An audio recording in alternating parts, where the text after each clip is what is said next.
How Netflix and streaming services are changing the way books are conceived and written. Bina, Shah, and Christie Lauder in conversation. Thank you.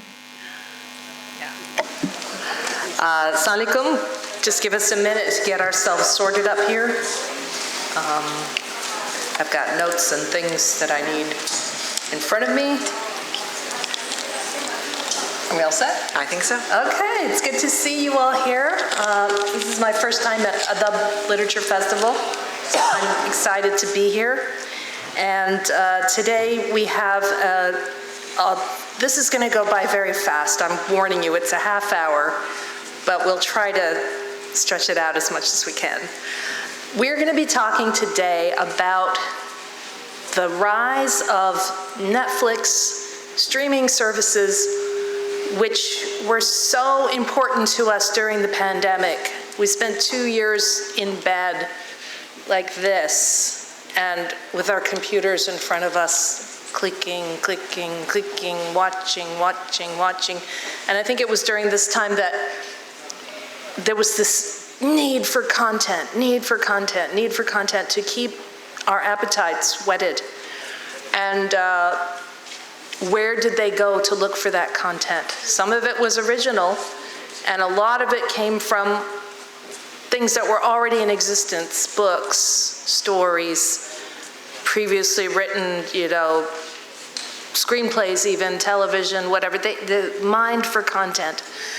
And we noticed, artists, writers, people started noticing that this demand for content, which was so big, has started to affect the way that people are actually writing and producing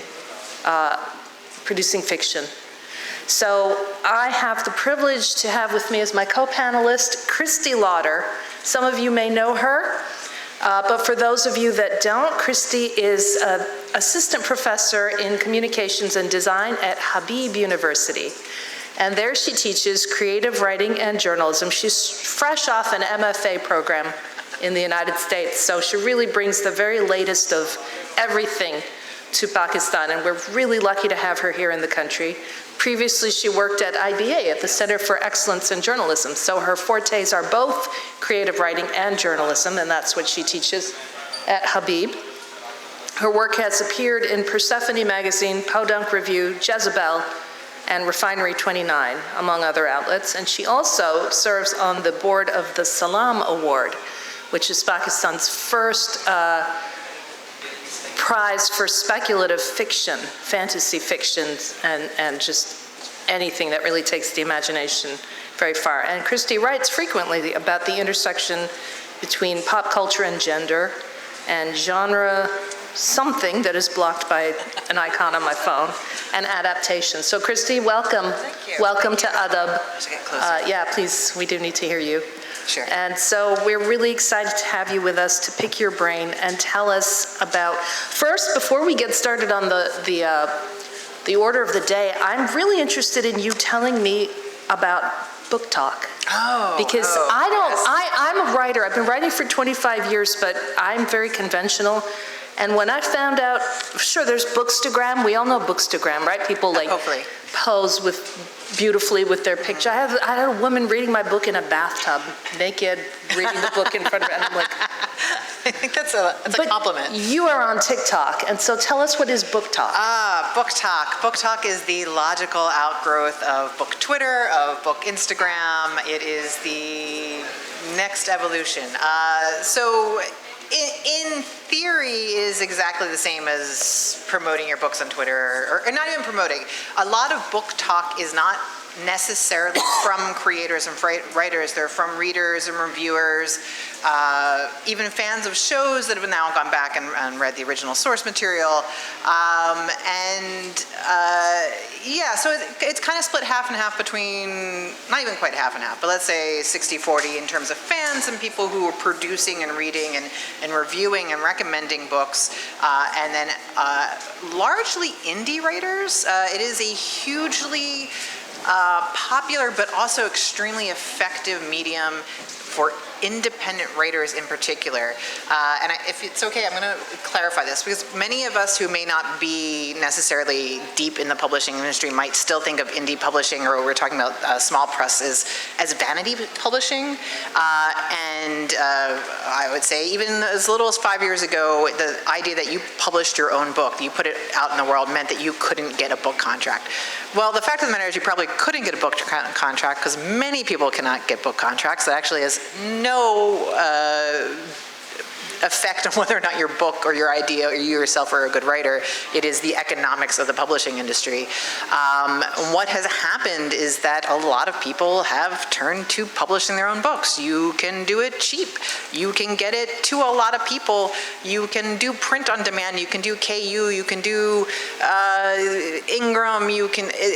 The industry has taken off in such an incredible way, and Book Talk in particular has shown real economic power to the point of Book Talk has brought books that were out of print back into print. It has sold out entire runs of backstock, which is insane. It's insane to sell out your backstock for a book that hasn't been new for 10 years. It creates demand. We're not going to really get into this, but there was a lot of interest in books about monsters during the pandemic, and I'm going to tie it back to the last panel. There is a very logical reason you want to read books about monsters, why an invisible virus is haunting your families. You know, there's an easy connection there between kind of a stress release and an outlet, and what this system allows is rather instantaneously response to this. So Book Talk drives a lot of new writers, even indie writers who might also have major house deals and are doing other things on the side. And it also happens to drive content. So let's talk about how that works. But just for your information, so that's hashtag Book Talk, Capital B. T-O-K. Yeah, capital T-O-K. And just talk us through what an average Book Talk TikTok might look like. What might it be? Sure. So if you are from the review side, you might do something as easy and gentle as this is a very popular visual. It's images of a book's pages being flipped rapidly. Right. Yeah. And then over that will be maybe someone reading something from the passage of that book. Or here are the 5 scariest books I read this year, or here are the 5 best romances I read this year, or do you like this, you'll like that. That's from the reviewer side. If you are coming from our side, the writer side, again, the economics of publishing requires that you now are a product that you yourself are selling as opposed to the publishing house doing it. You might give some tips on writing. You might give some ideas. Oh, this is how I do my process. This is how I do this. But you might also not actually have any qualifications to be giving that advice. And really also what happens is that something will take off as hot or popular. And that has nothing to do with the quality of books. And I will pause here to say that whatever you enjoy reading is what you enjoy reading. I'm not fancy. Yeah, I'm not fancy in that way. But you will get books that are completely unedited, that are clearly and obviously written to be actually screenplays or television shows, that have no development or characters, just people who like maybe really wanted to have their own television show but have no idea of how to get into the business, then write a book that they hope will catch somebody's eye on TikTok, because that's where all the publishers and the editors are kind of like mining for content right now. And that way you just write what you think is going to be the next television show. So on that note, we'll jump back to the original premise of this talk, which is looking at it from the point of view of the novels that are being produced with this hope that they're going to get picked up for Hollywood, let's say. What is this doing to writing? And so just as I was preparing for this panel, I came across Ewan Morrison, the Scottish writer, who I'm not going to lie, I never heard of him before yesterday. Yeah, I know, you can beat me later, but he's a very famous Scottish writer, and he's like one of the hottest Scottish writers of the generation. And he did an interview, and I managed to catch this on Instagram, because I am old-fashioned. I'm not yet on TikTok. I am still on Instagram. And he's done both. He's written novels, and he's spent time in Hollywood as a screenwriter. And he says from this interview that screenwriting and novel writing vary so much, that most novelists are not really well suited to screenwriting. And you have examples from the greatest generation of writers, Faulkner, for example, Steinbeck, Fitzgerald, they all went to Hollywood in the 20s, 30s? And 40s, yeah. 40s to try and write for Hollywood. Some of them were trying to adapt their own work. Some of them were hired to write original. And the only thing they ended up doing was becoming alcoholics. I liked in the interview, the one he didn't pull out was Raymond Chandler went to Hollywood to adapt The Big Sleep, and infamously completely unable to do so. And while it is one of my favorite books, and again, favorite movies, if you actually watch the movie, they never solved the murder mystery in it because he didn't remember who did it. So when they had it was a Bogart movie, they had to get into production. They're like, okay, well, this is what we got. And the movie is so fun, you kind of don't realize that, the central murder is never actually solved. I think the people that ended up really being murdered were the novelists themselves. Well, yes, really. Unfortunately. There's sobriety, at least. So going back to what Morrison said, he said that, the way that novelists work, they're so solid, they're so solitary, and this is true. If you've done any writing of your own, you will know that you are alone when you do this. There's a lot of interiority. You're mining your deepest emotions, some of which are very negative. There's a lot of pain, a lot of bitterness, a lot of sadness that comes out. And those are necessary to give depth to a novel. On the other hand, when you're writing for film and TV, have you ever written for I have, film and yeah. TV? Yeah, so what he says is that the process is completely different. There are teams. It's writing by team, by collaboration, and it's very social, it's very negotiated, and he said it in quotes, they're socialized. And the other thing is that, these novelists who are very melancholy, misanthropic, very, very alone, are suddenly confronted with a model where they need to be outgoing and extroverted. Tell me a little bit about, was that your experience? Yeah, so I agree with him that the process of the writer's room, and let's be honest, there are certainly some properties where it starts out with a single author, but by the time it gets to production, that either they've brought on somebody who's a better screenwriter, Carrie Fisher infamously, that was her side career, she punched up people's scripts. And I just want to note that you said property. Yeah. So we're no longer talking about a book, a novel, a piece of writing. No. Now it's a property. It's property and it's content. So even if, let's say, it does singularly start out with one person's idea of a movie adaptation or original script or whatever, that does not stay the same. You will go into a writer's room where maybe there's somebody to punch up the dialogue. Maybe you're not good at translating an action sequence into what can actually be filmed. Maybe the studio or the production company has goals and you did not meet them. A good idea, Star Wars. You don't get to do whatever you want with a Star Wars script. A very good friend of mine actually did the first round on Rogue One, and I know for a fact that original script he wrote is not the script that got filmed. Oh God, I hope this is going on the internet, isn't it? Well, you didn't name any names, I didn't name we're any all names. right. So you've got like a producer sending notes and saying, this isn't what people want to see. They need to see this. It was very interesting. Just this week, they did an interview with the showrunner for the interview with a vampire TV adaptation, which I actually think is very good. And one of the things he said in the interview is that the AMC Plus came to them and said, we want X, Y, and Z. In the original property of the book, Louis Lepont de Stac is I totally butchered that name. He's a plantation owner. He's a white guy plantation owner, and the studio didn't want that. They did not want to deal with putting forward a major production in the year of our Lord 2022, where the main character is a slaveholder. They couldn't deal with it.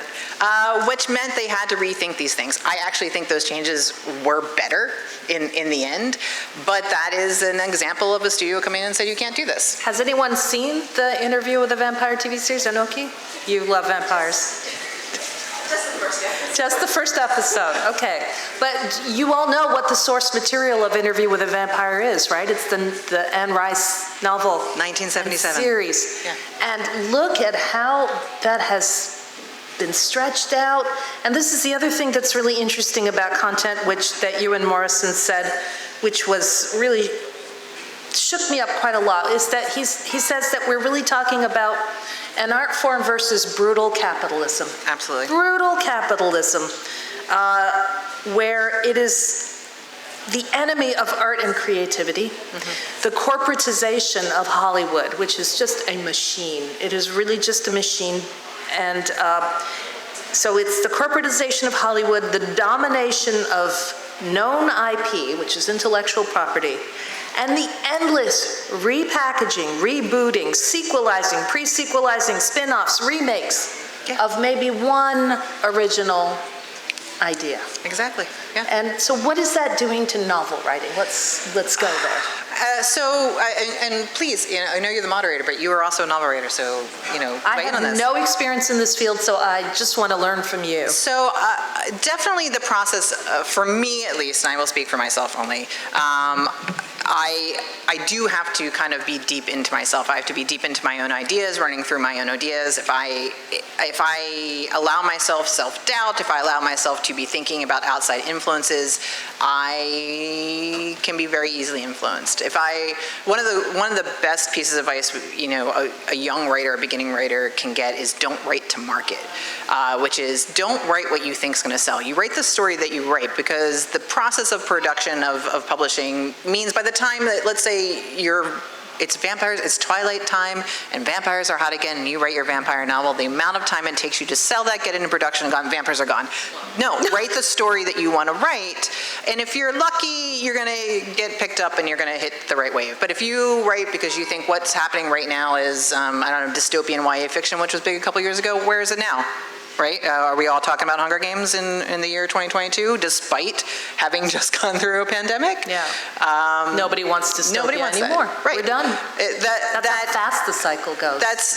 You can't do that as a writer. You can, just why? Why bother? Do the artistic thing that you want to do, and then your editor will get a hold of it, your agent will get a hold of it, you will. But how many people can stay true to those artistic principles? Christie, it's so hard. Yeah. Generation Z, says Ewan Morrison, has grown up thinking that culture is nothing more than corporate IP franchises. That's what they're presented as art. Yeah. I'm not going to enter this recent, this re-bludgeoning debate about Marvel movies. Marvel movies are fine. If you like Marvel movies, they're great. They're great popcorn. They are not art. There's nothing wrong with preferring one over the other. They are just not the same thing. And if the only kind of film you're ever exposed to is the Marvel, is the Star Wars, is, other aspects of Disney. Star Wars is Disney now, right? That's what you think art is. And then you get something like Joyland, which is a piece of art, and you don't know what to do with it. That, I would say, for all the controversy, if you've seen Joyland, you're intending to see Joyland, that is not a movie that was written with the idea that I'm going to have this turned into a Netflix TV show. Right. And it's the better for it. So what kinds of things are we seeing written for Netflix? What do we see? Well, what marks something out as like, this really seems like the writer had it in mind that this is going to become a big show. What I see if I'm reading a book, and I think it's pretty easy for me to tell if the author's intent of that book is I'm going to write a book that's fun, or I'm going to write a book that ultimately is going to get me a book deal, TV deal, whatever. The chapters read like episodes. We have lots of hanging character arcs. We have twists that make no sense. Very little in-depth. The difference between something like a film, right, and something like a novel is the length and space you have to go into this incredible depth of character if that's what you choose to do. You don't have 700 pages in a movie script to do that. You do it with visuals, you do it in a different way. And so if you're attempting to recreate that in a book, you're falling flat. Maybe you spend a great deal of time talking about the color of the curtains or the dress that person is wearing, which is a detail you might enjoy, but who is the character wearing that dress? It's incredibly visually oriented, yeah, isn't it? Visually oriented in a way that betrays character, plot, any sort of almost narrative coherency. It feels... to me, when I read it, it's obvious. It feels like here's where the commercial break goes. This is where I would pause. You would get up and, hopefully not fast forward the commercials, get your popcorn or whatever and come back, and then the story starts up again. This is the perfect fade to black moment. I would actually need to read more of those sorts of things to really be able to see where it is. You don't need to do that. For academic purposes. But do you think that this is happening because, to create art, you need to read? I mean, when people ask me, I want to be a writer, what do I do? What can you tell me? And I just say, read. Mm-hmm. Read everything. Are these people reading? No. They're not, so they're only consuming what's already being produced. I'm not going to go as far as say that they never read. Obviously, we can't generalize. We can't generalize like that, but I would say the vast majority are probably TV watchers and film watchers, just like I am. And the thing is, let's say you are somebody with dyslexia and you find the actual act of reading hard. You can train yourself to understand craft and language and sentence structure, but you have to, by say listening to books or watching film, but you have to be taught how to read a film. That is something of classes I've taught. How do you read a film? You can read a film like you read a book, but ultimately the product and the aim and the goal is different. They maybe can translate back and forth. Certainly some books have been adapted very well. We don't usually go the other way except for movie tie-in novels. Yeah. It doesn't really happen the other way. It just is fundamentally, I think Ewan said something great. It's a fundamentally different process. Yep. It's a different goal with a different outcome, and these two things are similar but not the same. Ewan is very depressing on this subject. He's not an optimist. He says that working for Marvel or Disney is like working for Coca-Cola or working for Apple. And product making, the line is blurring between product-making corporations and media-making corporations, because now you have Apple, producer of computers and iPhones and tablets, is now making TV. Right. And I would say that you even have to question some of the TV they're choosing. They're putting on great stuff. I love Ted Lasso. Everyone loves Ted Lasso. I thought Severance is very interesting, but it's a television show about corporate oppression produced by one of the largest corporations with no irony with no irony, and there's something happening there. And also, so the TV that's being made is a fusion. This is, I'm not saying anything original. None of this is my words. So I'm a fusion of media, celebrity lifestyle, and product status signification. Yeah. So what are we really saying about the world? You go to novels because you want to know the great truths of life. You want to know the great feelings and the great dramas, love, death, war, peace, whatever these things are that we struggle with on a daily basis. And instead, what you get is media, celebrity lifestyle, product status, product placement. Empty calories. Empty calories. So what is it doing to, I think, and the audiences are younger and younger and younger. What is it doing to their intellect? I think you see this a lot, and I think this is actually an unfortunate clash of a bunch of things here. We are seeing more readers. That's the interesting thing Book Talk has actually taught us. We've actually seen a massive growth in readers. Are they reading Dostoevsky? No, but I never read it either. Social media, which dumbs down our responses. If you're on Twitter, you have 280 characters to make complex thoughts readable to other people's, and as anybody who's ever been on the internet knows, Hey, Twitter made me a great writer. Okay? Twitter, it does, but it's very difficult to have nuance and depth. Right? That's what threads are for. That's what threads are for, but people don't read down the threads, right? Hundreds of... There is,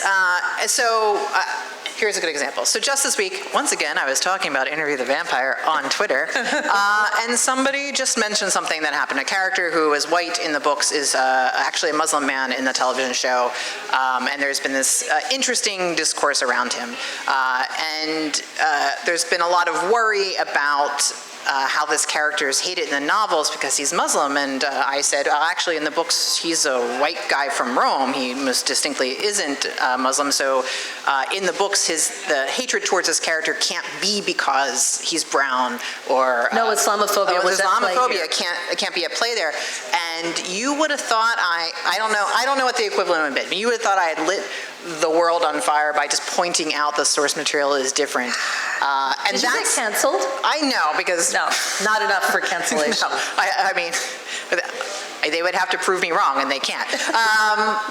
But that lack of, that's not even nuance. That's just facts. That's just facts. It's the ability to process this information in a way that is anything more than surface.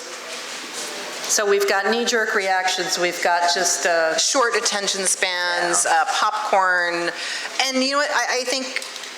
Honestly, I don't know what you guys did during COVID, but I watched a lot of bad reality television. I was literally writing my thesis, my very important, big question art novel thesis, and I was watching a lot of Teen Mom too. That's what I did for. I watched The Real Housewives. Real of Beverly Housewives, Hills, right? And I will justify it this way: that when you are eating steak, sometimes you just want the Doritos. Okay, but also we we're all under incredible pressure every day, where something you couldn't see might kill you, right? So maybe you wanted that popcorn stuff, but you should know popcorn isn't steak. Yes, and I do eat a lot of popcorn. Right, yeah. Yes, I mean snacks. Okay, where are we going with this? This idea that art is content. Is that a premise that we want to? Right, we don't want that, and there's room for both. There is honestly room for both, but when these things start flattening down, there is a bigger impact, not just on the artistic world, but on the ability to have complex and difficult conversations.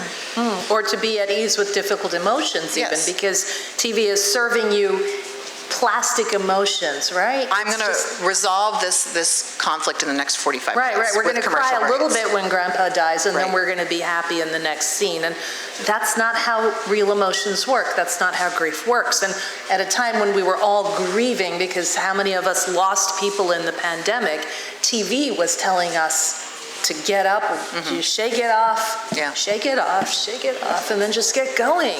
And that's just so anathemic to life. Yeah, and I also think the scale of this is really also a question. So when Bina proposed this to me, I sat down and tried to think of all the streaming services I subscribe to, or someone else subscribes to, and maybe I watch.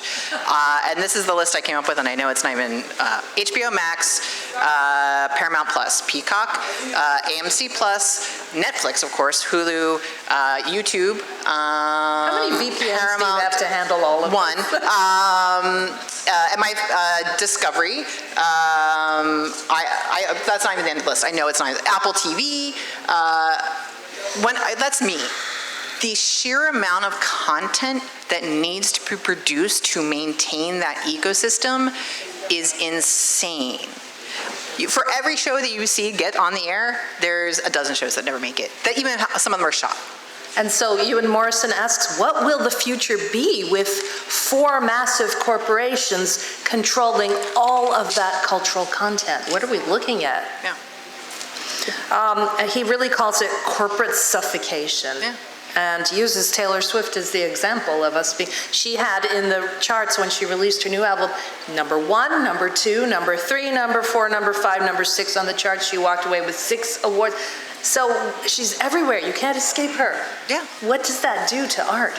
Is that the only music out there? Is that the only art that's out there? It's being stuffed in your face, I would say. It's being stuffed.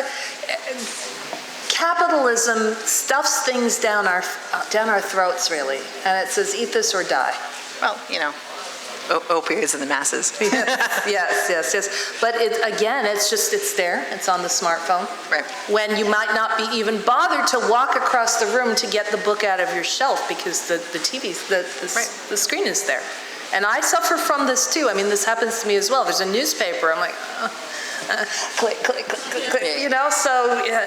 But anyway, he characterizes this as vast global markets for us made out of their own waste products. So basically, you've got a movie, there was cuttings, there was clips left on the floor in the editing booth. Mm-hmm. Let's make another movie out of this. Let's make a show out of this. Let's take this character that didn't make it to this and put him in there. And But what happened during COVID? They forced a recut of Zack Snyder's Justice League because they didn't like the one in the theater. That's right. And honestly, we were all shut down, so why not? Honestly, I think the multiverse is the result of corporate decisions. It's not an actual creative need or necessity. It is just, we have all this shit. Yeah. Let's just put it there and make some money off of it. Yeah. I think that's what the multiverse is. Please don't shoot me if there are any Marvel fans.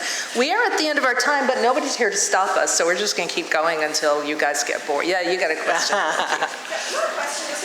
Join the conversation, because we just want a conversation. But you're getting a mic anyway, because we're recording this. We're going to blackmail you after. No, I'm just kidding. Don't say anything Feel about that. free, you got a lot more material to blackmail me with. Go on, what's your question? Okay, no, it's not a question, it's just a comment. So this is like going in a very sort of, you come down with all the sort of the negative sides of things and everything, which I completely agree with. But someone who is from a non-artsy world, someone who is just a pure scientist, a nerd in the opposite direction, so to say. Asking for a friend, right? Yeah, this one here. Just commenting sort of thing. One of the things that I like, so literature and reading, everything, we are basically a post-colonial generation. Yeah. We are still coming out of school in my age group. We were still doing sort of English literature, all these things. We really didn't explore world literature. Right. So, and I'm one of those people, if I see something and I like, oh, I like that episode, or I like that, whatever that, what you call, this is part one or whatever, I would not watch anything further. I'll go and grab a book. Because I always assume, and in most cases I am correct, if it's an old book, it's usually better than what I'm seeing. But what I have seen in Netflix, what I really liked, is that it sort of like took away this massive whitewashing that we at least grew up with. It's sort of, let's talk Bridgerton. I know friends, mutual friends, who were horrified at the characters, the change in character, That they were the black ethnicity. or they were Asian or Yeah, and they're like, oh my God, look at this Indian girl, she's so dark. And I'm just like, dude, have you seen yourself in the mirror? She's like us, This is what we look like, and she's gorgeous. And, so I mean, that really opened sort of, made you realize how whitewashed a lot of the previous art has been very whitewashed in the past. So Still is. It's a great question I was going to get to actually, and I just didn't, but it's you and Morrison's fault. But I was going to ask you, so what are the positives of what we're doing? I actually, despite what I just said a couple minutes ago about the AMC edict, but I did say I actually thought it resulted in better. I don't, people are always like, oh, wokeness, no, like what diversity quotas. You know what? So what? If that's how we get other faces and other writers and other producers on screen, good. I think Bridgerton was so great. Right. Yeah. I think the Bridgerton example is very interesting because why were those two women in that show Indian? Because of the British colonial system, of which that book kind of celebrates. And I thought that was so sharp and so well done. And I don't care if that's woke or whatever. That is a positive. That is a force of positive. I will say the other bit, if you are a writer or a creative person, nobody wants to pay you for the labor you put forward. And you know what's happening for an awful lot of creators out there? They're getting their bag. Good for them. I am so thrilled that there are a lot of people getting an opportunity to make content or get the opportunity to have their books published or whatever, or make some money, because frankly, artists very rarely do that. People love ripping us off. Well, Netflix and the corporates have brought in the money that artists need. Yes. And that's why this works. That's why this unholy alliance works is because they're paying you. The publishers, the publishing industry is teetering. Yeah. And the big corporates, the TV, the film, that's where the money is. So. I would say, like from the artistic standpoint, I can see it's dampening. From like maybe being able to afford your rent. Show me the money. Right. Yes, please. And but there's somebody in the back with the mic, so after her, then you. Is this on? It is. Okay. I don't have a question. I just have like 3 different comments based on this conversation that you both have had. Okay, we'll hear the first, and if it's good, then we'll go to the second. We might green light the third, but I don't know. You may never get into production. Fair. I'm sorry. Completely fair. First of all, like what you said about how dystopian novels had their time in the sun and then they died. Yeah. What that made me think of is like where they died is with the Divergent series, which was so brutally corporate. It literally looked at a series like Hunger Games and was like, okay, we'll pick like the top 3 features out of it. We'll pick a love story, love triangle, characters that have one single characteristic that's their entire personality, anti-government. Okay, let's go with it. And that series it was a novel series, it went to film, and it did so badly that nobody wanted to touch dystopian novels again. It was so bleak and corporatized, the lead actress refused to come back and finish the series. I mean, that's how bleak that particular series was. And that's what Hollywood does. It scavenges. It's this worked, we'll do that. This worked, we'll do that. This worked, we'll do that. And yet, Hunger Games is coming out with a new movie next year. How many people do you think are going to see that? Aren't we tired of Hunger Games? I'm tired of Katniss. I don't want to see her anymore. I don't know, but that was just one thing that I thought of. Right, interesting. And then the second thing that I thought of was what we talked about with, everything's getting rebooted, remade, sequels, prequels, all of that. Just this past week, Enchanted, which is a Disney movie. Oh, yes. 15 years later, got a sequel that is only on streaming services. And I went and I watched it, and I was like, this is pure nostalgia content. It's not as good as the first movie. Right. It didn't have to be. People wanted it. Apparently, like other franchises that were popular in the 2000s are getting a second or third sequel, like Princess Diaries, Legally Blonde. Which, I'll be honest, I want those sequels. I don't care. But again, like I know everything is being rebooted and remade, and sometimes I go in and think, this isn't as good as the original, but still we'll watch it because, corporate structures are banking on the fact that people like me, millennials, are gonna come back and go for that nostalgia content. It's because you have money now. Yeah. It really is. It's because when you were watching this at 11, you had no money, and now that you're 30, you might have some money. And that is exactly how they are thinking. They actually sit in their rooms, their executive producer rooms, and they go, oh, well, who were the kids who were watching Princess Diaries at 11? Now they're earning. Yeah. Mm-hmm. Yeah, that's exactly how. Okay, can we hold on to point 3 and come to Afia here and then come back to you? Sure. Or do you want to just really quickly say what you have to say? Well, my third comment might go a little long. So All right, let's give Afia the mic, and then we'll get back to you, and then we'll wrap it up. Yeah, I'm not about to say anything paradigm changing here. So, you could have finished your third comment. Just sort of adding to the diversity angle and connecting to what you were saying earlier about Marvel. Yeah. So I think Miss Marvel absolutely deserves a shout out over here. And I saw with my own eyes when we went to watch the first 2 episodes in the cinema. Oh, yeah. My kids were there, right? My kids were there. And I saw them see Karachi on that screen. My little nephew. In that frame, right? Like, in that framework, that story framework. And I saw them recognize the music at the end and say, oh, that's that Coke Studio song, you know? And I saw them see names like Bilal and Umar and Faisal and whatever on the screen. And I saw for the first time with my own eyes what it means. What it means to be represented. To them to be represented. And, it was so heartwarming for me to see that. I just wanted to add that to what you were saying, but and what Anoki was saying. But my main question actually is that would I be wrong in thinking that a lot of the commercial content that's being churned out may be creating space or money for funding art? Yes. Which Yes. perhaps That does we know happen. doesn't Yes, have absolutely. as many takers. Absolutely. You get this adaptation of Sandman that Neil Gaiman's always wanted. He held onto that property for 30 years until someone was willing to sink the money and the time and the effort into you get, I will say it again, I think Interview with the Vampire was actually incredible. I think they did an amazing job with it. You do get room to then have an ecosystem that allows Netflix to sink. What does Amazon pay for Rings of Power? Something obscene, like $120 million, something ridiculous. I don't know. I know the internet. Someone on the internet will tell me. Right, there is that. I mean, that's, I would say, not the worst thing in the world, but also maybe a little bit of the worst thing. a little tiny bit. But let's not forget the way art is traditionally funded, or at least let's go back to how novelists are funded. They get grants from governments. If there's a government fund, there's an art fund like Germany. Germany supports its writers. Denmark supports its writers. America does not.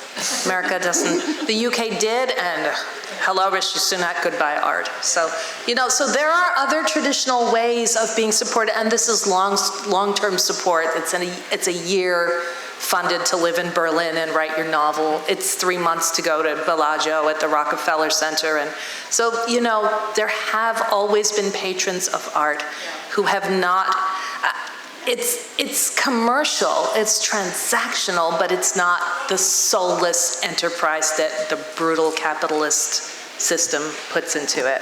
I would say, I know we're winding down, and I'll kind of sum this up with We this lost last half thought. our audience, Right. so I think that's a clue that we should One stop. is that we're talking like big scale, big streaming services, but I also think that this shows up in places like a Book Talk or in places like TikTok, where you think of yourself as producing content.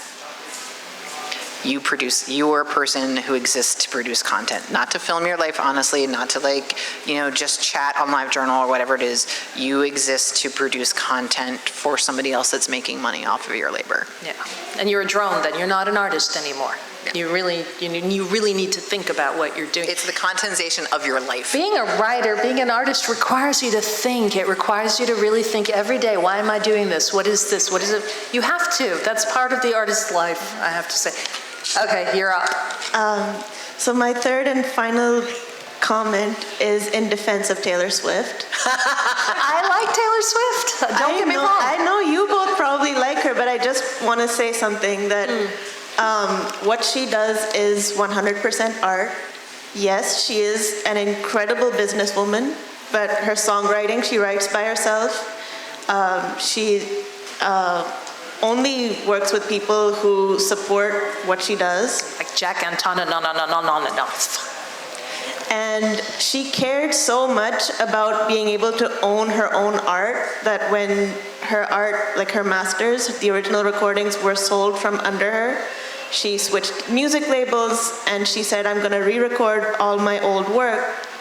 And her re-recorded album, Red, is what won at the American Music Awards recently. And she came on stage and she said, it means so much to me that you all care, because she didn't think anybody was gonna care that she owned her work.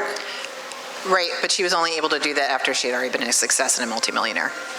I'm not saying she's not. I have no bones to pick with Taylor Swift, and I actually think that was a brilliant way for her to. But she couldn't do that at the stage. I completely agree. I completely agree. Of course, the only reason why her work was sold out from under her is that she made that contract when she was like 14 or 15, like that, and she had no way of being able to bargain with. Scooter Braun's a jerk. Yeah. I mean, he is the capitalist swine that you really don't want to come across. But she turned herself into that to beat him. Mm-hmm. That's I shouldn't say the word swine, but it's a known phrase anyway. But she had to act like that. If she had stayed artistic, she might have just said, okay, I had my chance. It made me a lot of money. I'm gone now. Mm. Anyway, this wasn't about Taylor Swift, but I appreciate the point, and I want to thank you all for being here, and thank you, Christie, for a really me. great conversation. Enjoy the rest of the festival, everybody. We'll see you next time. Bye-bye. Thank you. Thank you. I'm going to get your swag bag or die. You might have to go to the front to claim it.